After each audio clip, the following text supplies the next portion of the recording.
le millionnaire remarqua immédiatement quelque chose d'anormal. Alors que la panique envahissait le restaurant pendant le braquage, la jeune serveuse restait parfaitement calme, sans la moindre trace de peur. Cette sérénité inhabituelle éveilla son attention, sans qu'il puisse encore deviner que ce moment changerait leur vie à tous les deux. Alejandro Torres, propriétaire d'un empire hôtelier et gastronomique, observait la scène avec un sang-froid calculé. À 33 ans, il avait tout, l'argent, le pouvoir, le respect. Pourtant, ce soir-là, son regard était attiré par Maria Chan, une serveuse discrète qui se mouvait avec une précision presque irréelle. Lorsque les braqueurs firent irruption, elle ne cria pas, ne trembla pas. Elle analysa.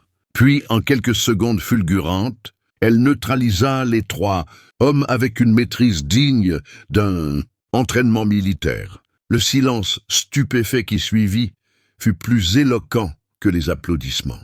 Alejandro comprit alors que Maria n'était pas une employée ordinaire. Derrière son uniforme se cachait une femme entraînée depuis l'enfance aux arts martiaux, dotée d'une intelligence aiguë et d'un sens de l'observation hors norme. Malgré ces questions, elle resta évasive, protégeant farouchement son passé. Cette distance ne fit qu'accroître la fascination d'Alejandro, habitué à ce que tout s'achète sauf le mystère. Peu à peu, ils se rapprochèrent.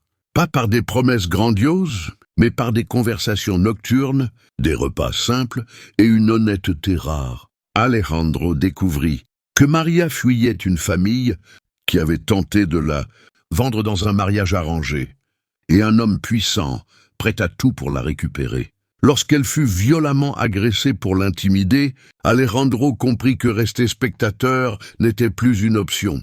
Il affronta alors non seulement l'ennemi de Maria, mais aussi la trahison de son propre associé, prêt à sacrifier une vie pour préserver un contrat lucratif. Avec détermination, Alejandro utilisa ses ressources non pour dominer mais pour libérer. Il négocia, exposa les fraudes et paya un prix immense pour garantir la liberté de Maria et la sécurité de son grand-père. Quand tout fut terminé, Maria n'était plus en fuite. Elle retrouva son vrai nom, son identité et la possibilité de choisir. Alejandro Louis découvrit un amour qui ne reposait ni sur l'argent ni sur le pouvoir, mais sur le respect et le courage partagé.